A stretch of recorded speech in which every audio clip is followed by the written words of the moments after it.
established companies. We have founded 45,000 companies, have a 95% increase. The actual use of foreign capital is around $313 billion US. This has around 6.4% year-over-year growth. In September, we have set up 4,500 foreign invested companies, have a 70% increase. The actual use of the foreign investment is around $11.6 billion US. And we continue to optimize the structure of the industry, especially in the area of the high-tech manufacturing industry. From January to September,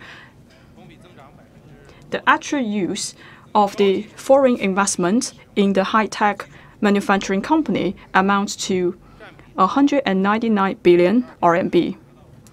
This takes up around 22% of the total investment. The high-tech manufacturing industry have used around 46 billion US dollars, which has a 45% year-over-year increase. And for the computer manufacturing industry and the medical manufacturing industry, we have realized a 72% and 64% increase respectively. We also see a positive intake of foreign investment in the western region of China. We have realized a 17.1% increase compared to last year. We have also realized a 14% increase of the intake of foreign investment in 10 FTA zones. In Tianjin and Fujian, the free trade zone has increased its intake of foreign investment by 44% and 32%. And we also see a positive growth in the intake of foreign investment of South Korea and Japan.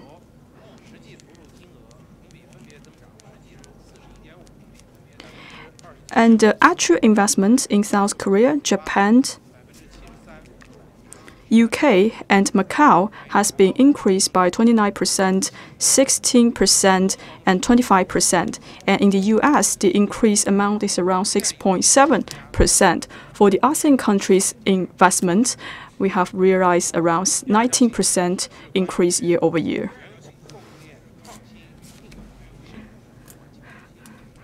The second information is regarding the supply chain pilot zones development in China.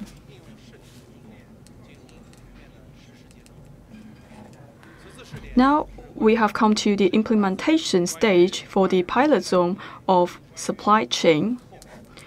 We have strictly followed the guidance that was put forth by the spirit of the 19th CPC National Congress. We have provided a list of the pilot zones in MOFCOM's official website. We have covered over 50 sub-industries in all around China. It is a new project that was initiated by MOFCOM. The purpose is to build a complete supply chain system in China. We will also want to initiate the green development philosophy for the management of the supply chain system. We'll also standardize the financial services to support the supply chain system.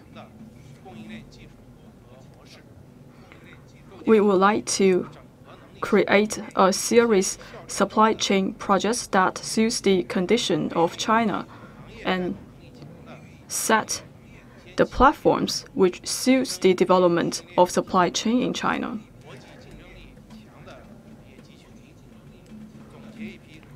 The objective is also to form a highly innovative supply chain model in different regions of China. During the process, we will learn the spirit from the past and try to promote the new growth drivers in China.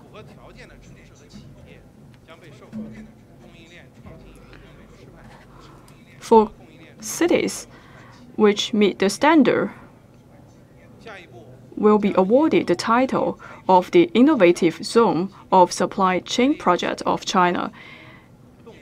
Next, we will also initiate an evaluation system and monitoring system to better understand the performance of the supply chain pallet zone. These are the two information I would like to release. Now I would like to take your questions.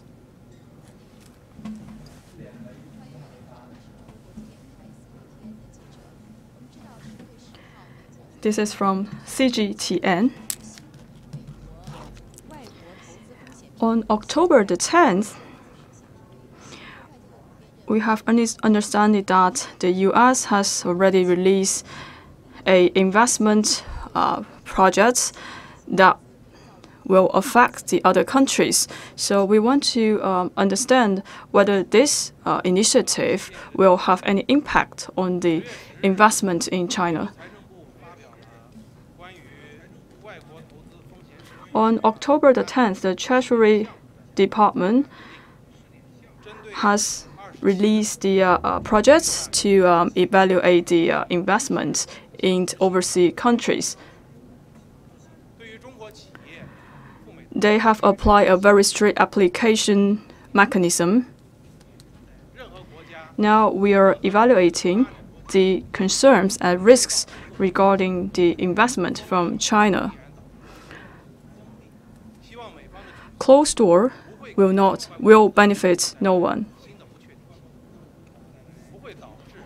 We hope the U.S. practices will not bring any negative impacts to foreign investors. We hope U.S. will provide a transparent and predictable business environment for foreign investors.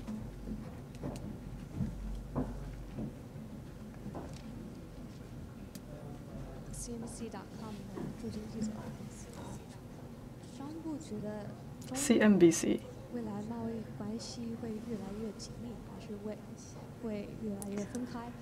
So what is MOFCOM's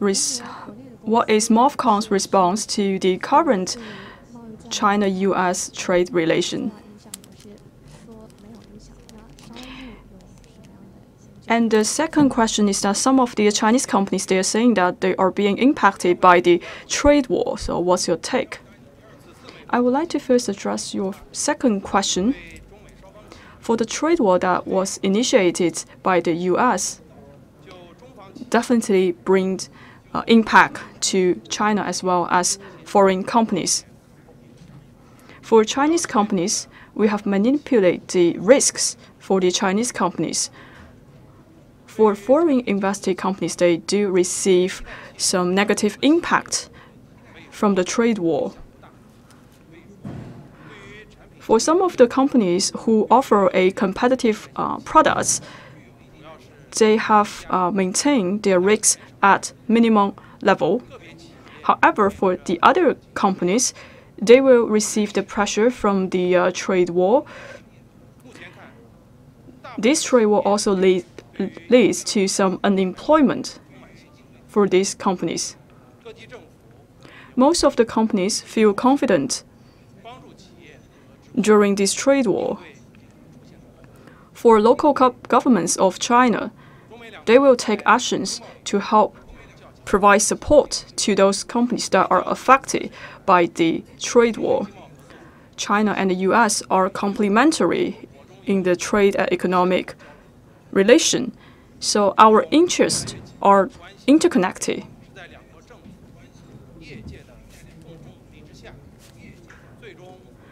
China and U.S. has maintained a very close relations for the past 4 decades, thanks to the support for the two governments. We believe this positive trend will remain. We hope China and US will work with each other and form mutually beneficial cooperation. Thank you.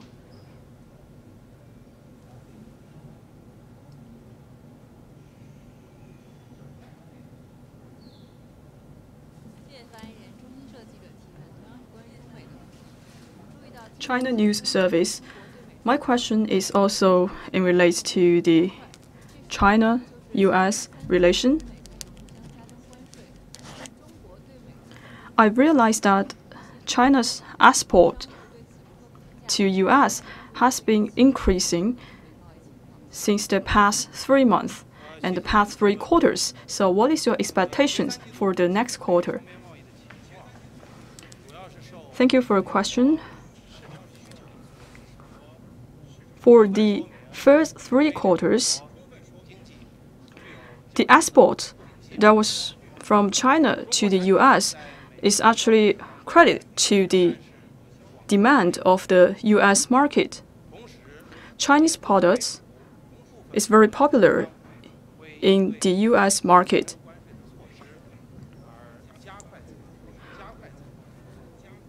Some of the importers, they actually accelerate their purchase of Chinese goods because of this trade friction.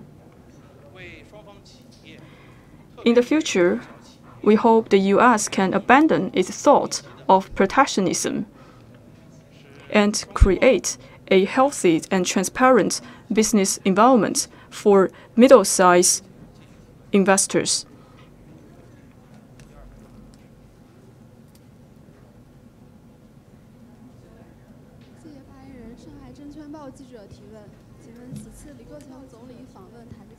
Shanghai Securities News. My question is, what are the achievements that have been made for Premier Li's visit to Tajikistan? Thank you for your question. Tajikistan is an important country from the Belt and Road initiatives. In the past few years, China has maintained a very sound relations with Tajikistan. China also is the biggest investor for Tajikistan. So from January to August, the bilateral trade between the two countries has reached 920 million US dollars. There are 3 highlights for the relations between China and Tajikistan. First, the two countries have been working together to follow the instructions with the BRI. Tajikistan has positively engaged in the BRI and formed a close strategic cooperation with China. China will continue its efforts to increase the import from Tajikistan, especially for agricultural products. China also welcomes Tajikistan companies to do business in China. Tajikistan will also create a better business environment for Chinese companies.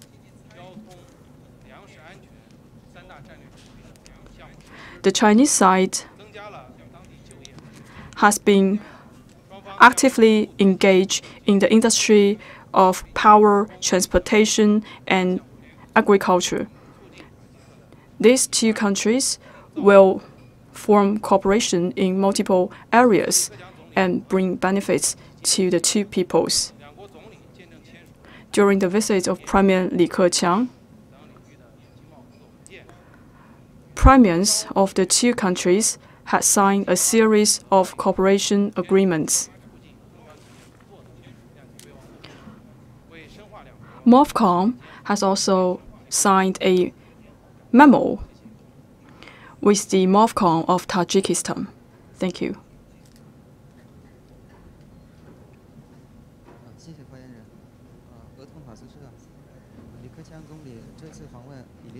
This is from Russian media. So what are the outcomes that were being brought by Premier Lee's visit to Belgium and the Netherlands? And Premier Lee will also attend the Euro-Asia meeting.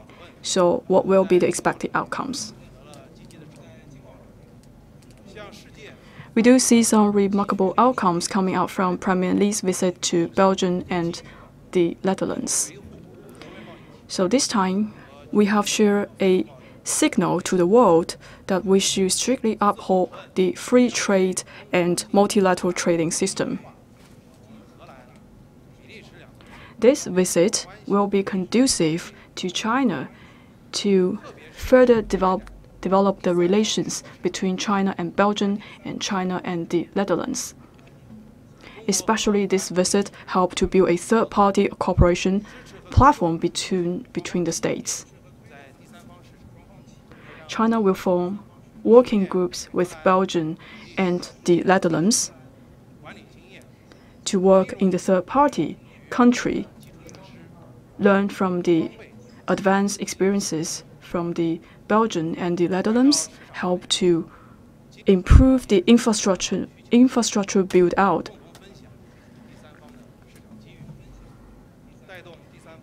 And the three countries will also enjoy the opportunities that has been brought by the third-party nation.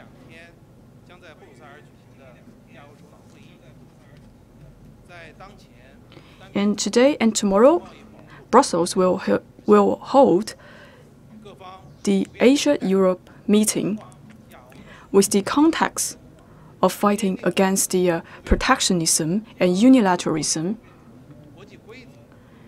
The countries who are attending this meeting will uphold the multilateral trading system and the international rules. China stands ready with other countries to uphold the multilateral trading system and deepen the cooperation between Asia and European countries. Hopefully, this meeting will help to enhance the mutual trust and reach consensus between China, Asian countries, and other states from European countries. Thank you.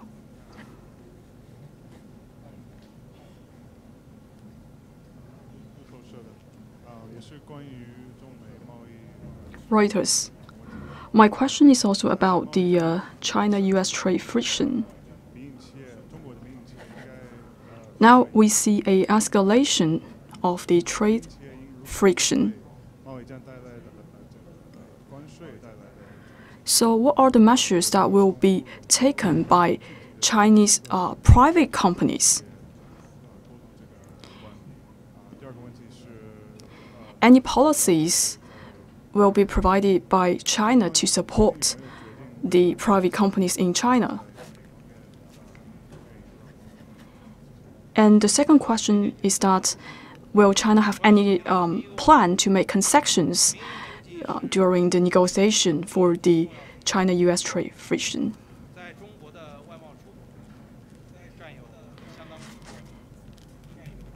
So for the private business in China, it takes a large portion for the export in China. For the foreign export, the private business takes around 49%. For the trade friction that was initiated by the US, it will bring negative impact to China's private business, as well as the state-owned business and the foreign investing companies. Some of the China's private business, they are optimizing their structures to better meet the challenges.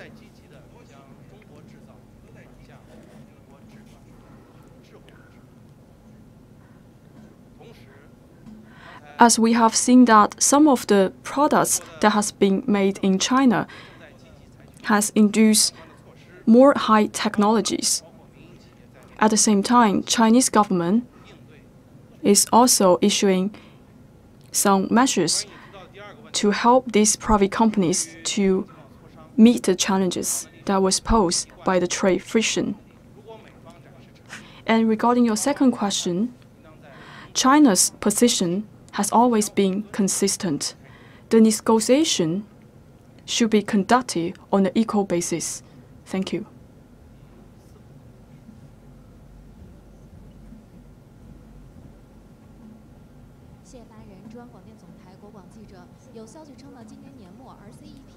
From CMG. I want to verify the information that the RCEP negotiation will be completed by the end of this year. And also, there was some statements saying that China should also considering the option to participate in CPTPP. What's your comment on that? For the RCEP negotiation, during the meeting of the 6th ministerial level meeting on October the 13th, we have conducted negotiations in multiple areas and topics.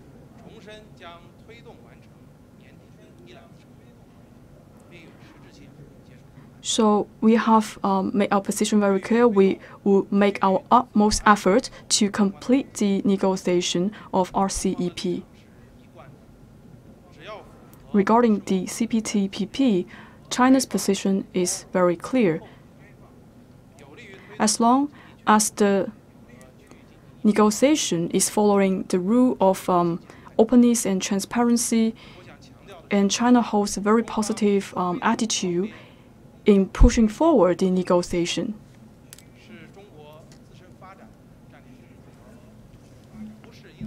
This is the choice from China.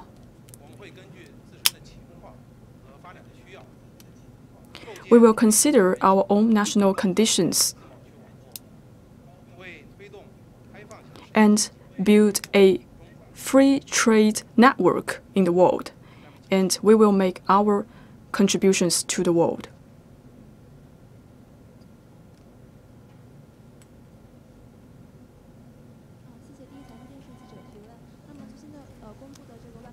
From China Business Network, we have realized that the export in the first 3 quarters has been increasing.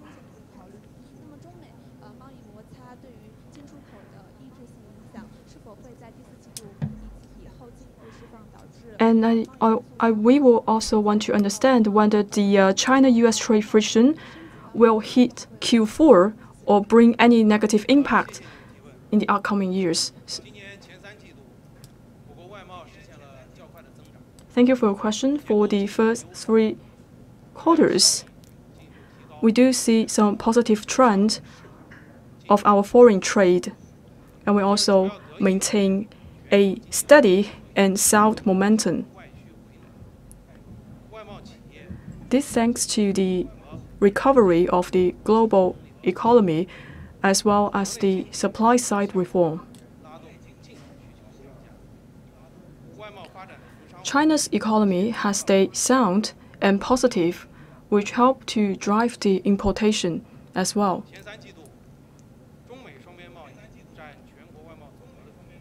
In the first 3 quarters, the trade between China and the US takes up around 13% for the total trade volume.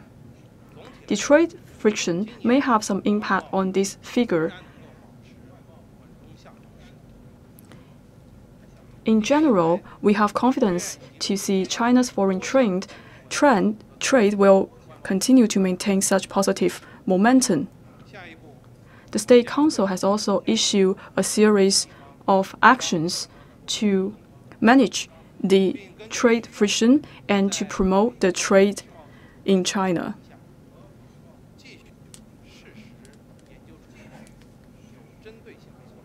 When necessary, Chinese government will also issue additional policies which suits the rules of WTO. Hopefully, these actions can help China's foreign trade enter into a new stage. Thank you.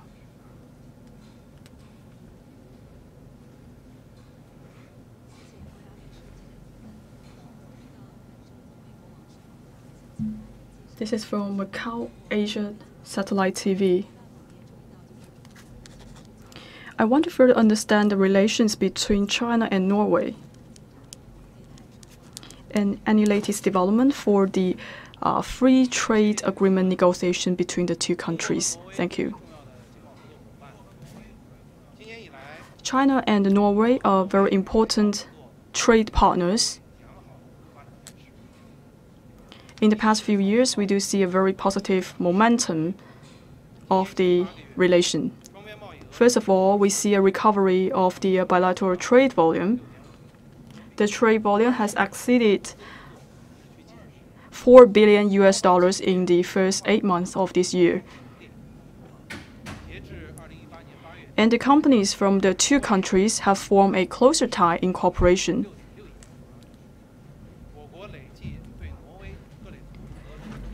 Norway has invested over $660 million in China.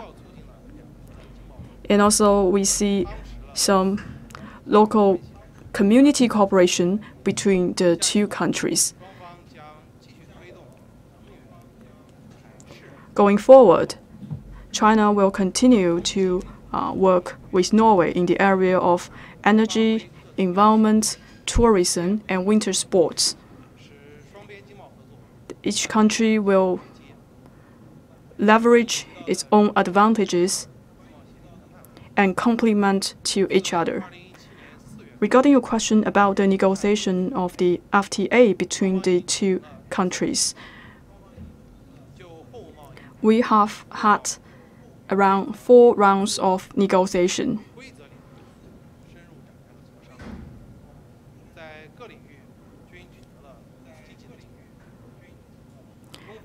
We see very positive outcomes in all the areas of negotiation. We would like to work with Norway and promote our relations on the basis of equality and openness. We would like to accelerate the negotiation of FTA. Thank you.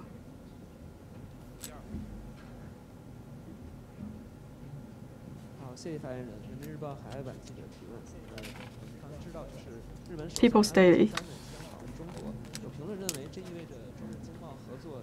The Prime Minister of Japan will visit China pretty soon. So what's your comment on that?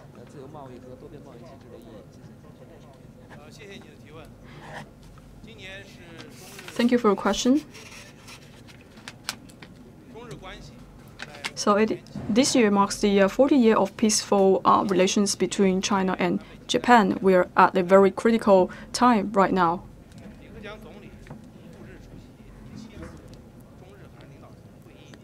Premier Li had made a state visit to Japan earlier this year. Leaders of the two countries have reached consensus in developing the relations between the two countries. And during the meetings, a guidance was set between the two countries.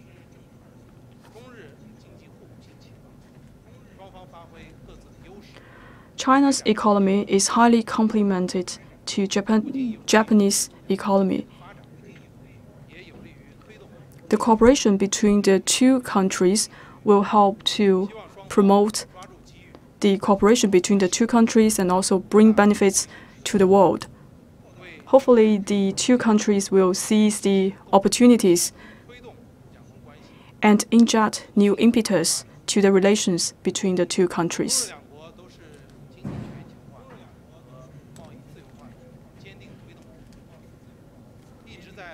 China and Japan are advocates to promote the global economy, and we also share the same position in upholding the multilateral trading system. China will work with Japan to firmly against the unilateralism and protectionism, and to promote the world economy. Due to interest of time, any other questions?